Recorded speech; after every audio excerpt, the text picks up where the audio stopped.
everyone, my name is Mary Ellen and welcome back to my channel where we talk about all things related to the storytelling industry. If you don't already know me, I write nonfiction under my real name, Mary Ellen Quigley, and romance under my pen name, M.E. Laverne. And in today's video, we're going to talk about my 5-year plan of becoming a full-time storyteller. Before we get into this video, I am sitting in a broken chair, so if you start hearing sounds that sound like I'm farting, I'm not farting. That is my chair. So, we're talking about my 5-year plan, and I know the first question you have is, number one, what is a 5-year plan? And number two, becoming a full-time storyteller seems unattainable. You are correct. Let me explain both. So first of all, the 5-year plan. In case you're new to my channel, I'm a huge fan of planning. That's why I have a Kanban board behind me. I still keep a written planner. I live on Post-it notes. Like, Post-it notes are my jam.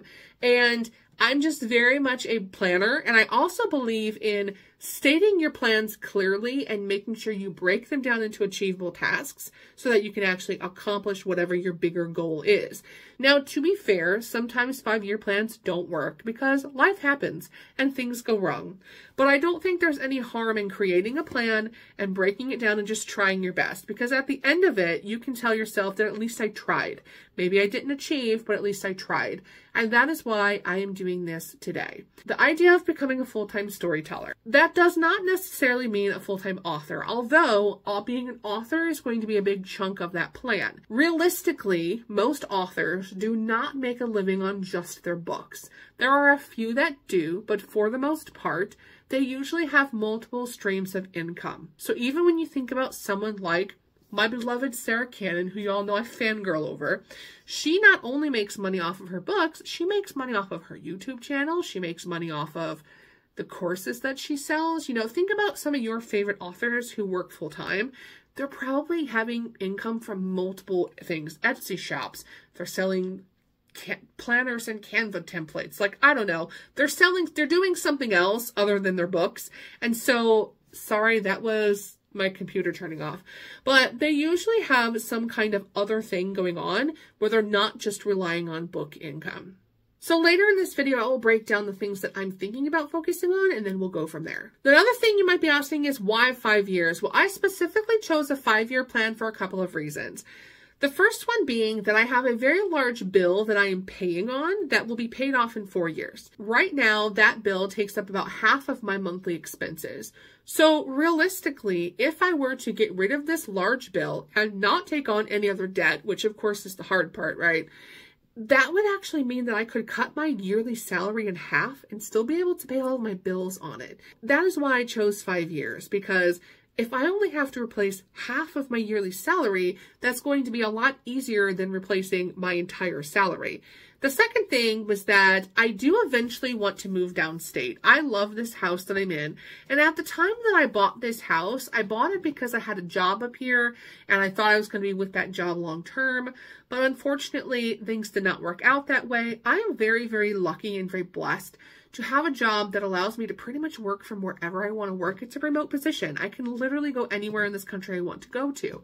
And with that in mind, I thought something I should keep in mind is moving to an area of Indiana. I want to stay in Indiana because I'm an Indiana girl, but I'm in an area of Indiana that's northwest Indiana. So we pay Chicago prices due to our proximity to Chicago, and our cost of living is higher up here than it is in other areas of the state. If I could sell my house and move downstate where the cost of living is cheaper, having both that large bill off my shoulders and having my overall cost of living be cheaper would allow myself to be able to replace my salary, but not have to replace as much salary, if that makes sense.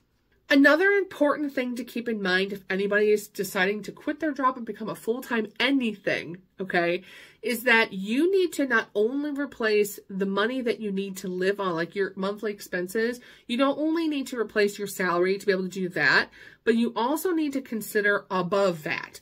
Because when you are self-employed, you have to pay higher taxes. You also are in charge of paying your own health insurance, your 401k, any other like benefits you get from your day job. You now have to pay for those on your own. And so a lot of times people are like, well, I make, $50,000 a year or whatever your number is. I make $45,000 a year. So I only need to replace $45,000.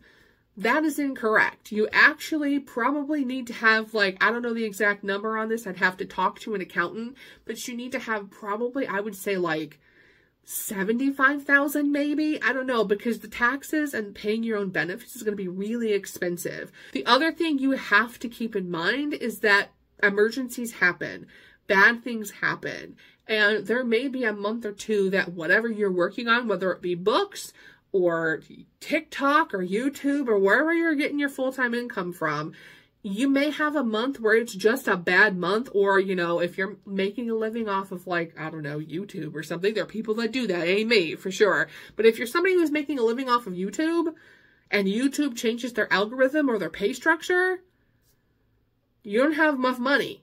So you need to have a savings account. So before I were to ever quit any full-time job, I would need to have at minimum a year's worth of salary saved in my savings account. I would prefer that to be more like 2 years of salary saved in my savings account.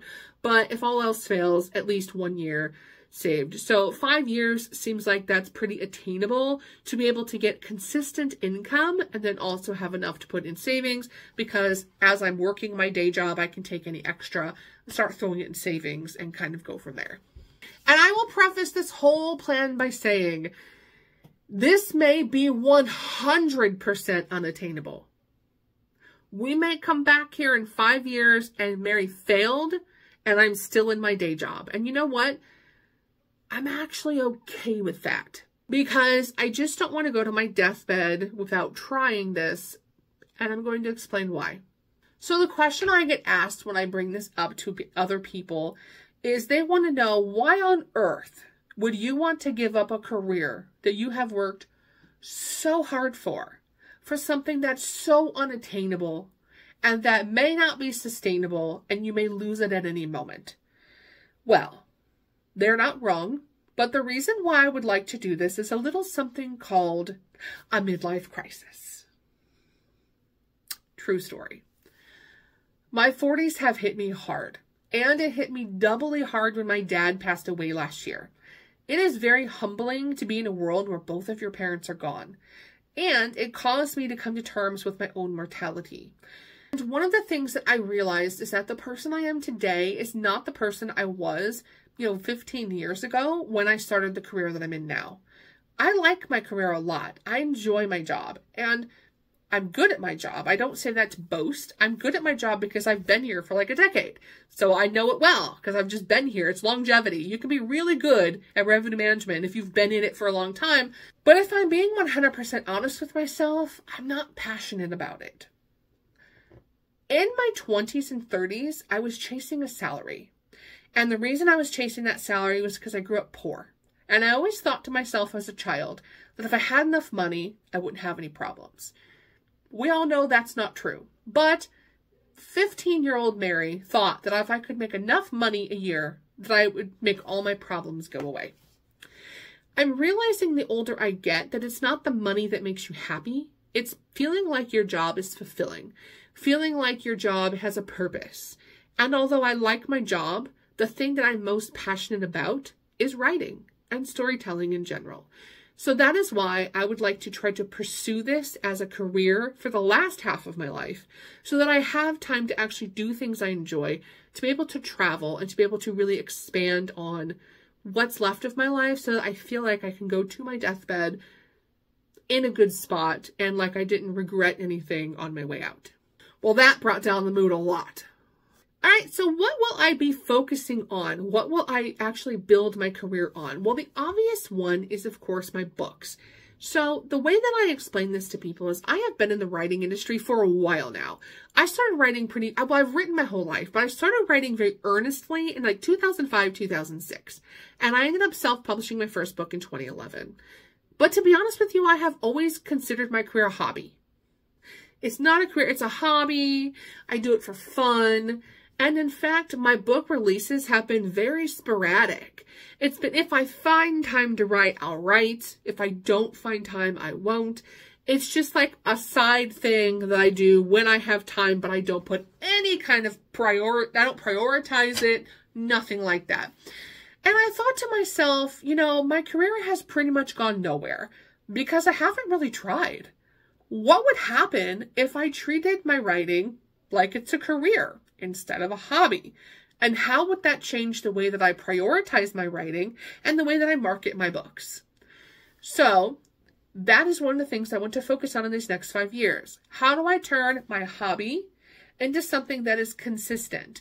Because part 2 of that is, you're not going to grow a fandom. Like, no one's going to give 3 farts about your book if you're not consistent. If you're the person that releases a short novella-length book every 2 years, people are going to forget about you because there are so many books that get written in a year. Think about yourself. Think about how many new books. My TBR list is never ending. I will die in the nursing home, okay, with a TBR list that's like 300 books long because there's just not enough. There's so many books being released. So if you are not releasing your books consistently, people are going to forget about you. And if you're not marketing consistently, people are going to forget about you. So that was my big takeaway. I'm like, why are you not trying harder to actually make it more than just a hobby? The second thing is very similar vein, right? The second thing would be like, I would like to continue to grow our podcast. Podcasts are kind of a thing. Everybody has a podcast right now. My sister and I love doing our podcast. But like everything else, we've kind of treated it like a hobby. And the thing is we love doing it. But it's one of those things where if we have a bad week at work, we don't do it. We don't post consistently on social media, which is my fault because I'm the social media manager. You know, we have times where we just didn't get an episode written, had to skip a week of episodes. But a podcast is kind of like a TV show. Your fans are expecting an episode every week consistently. Think about back in the day. You know, today is different. We all have Netflix. But back in the day, when we were watching TV shows, when I was watching Buffy the Vampire Slayer, for example, I knew that on a certain day of the week, at a certain time, we were getting a new episode of Buffy. Every week, consistently. And the only time that changed is there was like a game or some kind of something that interrupted, and we'd be like, oh man, we gotta wait for Buffy, right? Well, the podcast is kind of the same thing. Everybody should know that, hey, on Mondays at 8 a.m., we release a new episode. And if you're not delivering that, how can you expect fans to really, like, love your content and follow you so strongly when you're not providing them the consistency they need to be a superfan? And then last but not least, I need to have something other than writing in the podcast that is an income stream. I don't know what that looks like yet. I am thinking it may be something like freelancing because I do like doing editing and proofreading and beta reading and all that kind of stuff. But maybe it's something different. I know some authors that do courses. I know some authors that do Etsy shops for like bookish things.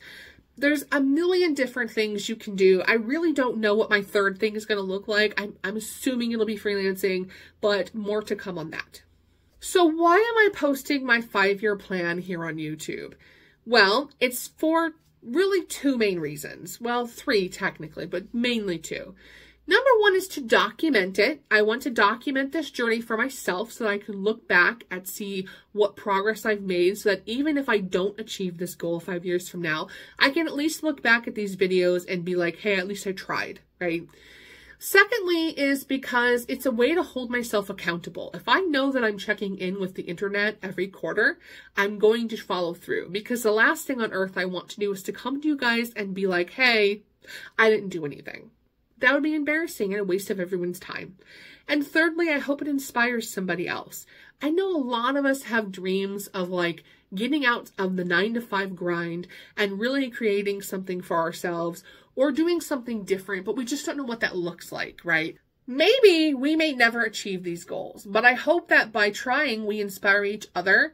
And if you would like to go along a 5-year journey or even just like, I don't know, check in into your own goals and we can share them with each other. I don't know. That would be really cool. I was laughing because one of my friends was like, you should start a 5-year plan Facebook group. And I'm like, I think only old people are on Facebook these days. And I don't know how to use Discord, but regardless, if you want me to start a 5-year plan Facebook group, let me know.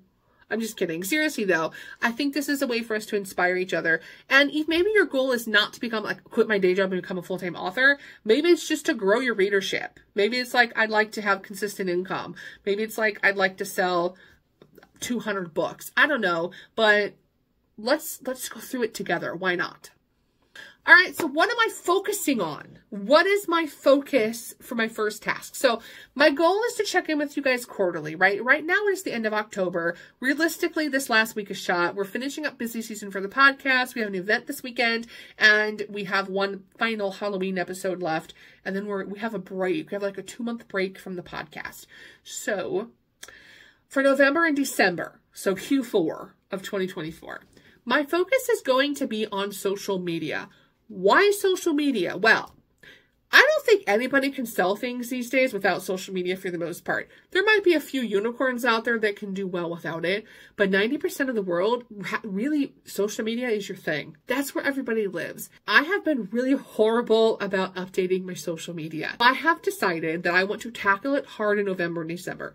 I am doing an experiment, and here is my experiment. When I come back in January and I give you guys an update on how Q4 of 2024 went, I'm going to give you guys, here's my followers on all of my socials when I started. Here are the followers at the end of this experiment, and we can talk through all of the stats of like engagement and comments and views and reach and all the things, right? All the things that come from this experiment. But my experiment is going to be that I want to post to my socials every single day in November and December. Now, I talked a little bit in a previous video about how you can schedule, so I'm not actually going to be posting every day. I'm going to like batch content so that it auto posts. But I'm going to focus on that. I'm going to probably not do a TikTok every day because I feel like videos is a little bit longer. But I think I'm going to try to consistently post to my TikTok, if not every day to TikTok, maybe 3 times a week or something, 4 times a week, something like that. And then, of course, being consistent here on YouTube and making sure that I am uploading weekly, as I should be, because I do have this habit of just dropping off the face of the earth for like a month or 2 at a time.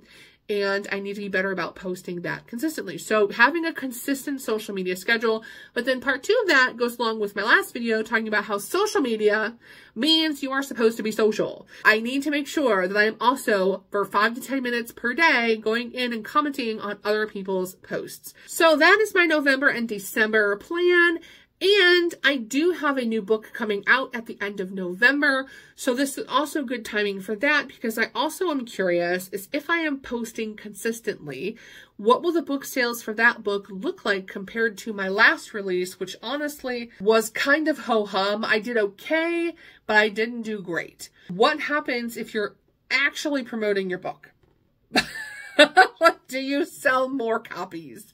We will find out. 5-year plan. I am a little nervous to put this out here, but you know what? Let's be brave. Let's be brave. And I did a video a while back talking about like becoming a full-time author and whether or not it was even something that is feasible in today's world.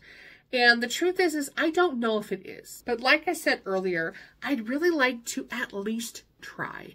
And at the end of this 5 years, if I realize that it's just not attainable, then I can be okay with that and not feel like I have regrets. So if you are interested in following along this journey with me, please feel free to subscribe. You can give me a thumbs up, comment, share, do all the things. Otherwise, I will see you in the next video. Bye, guys.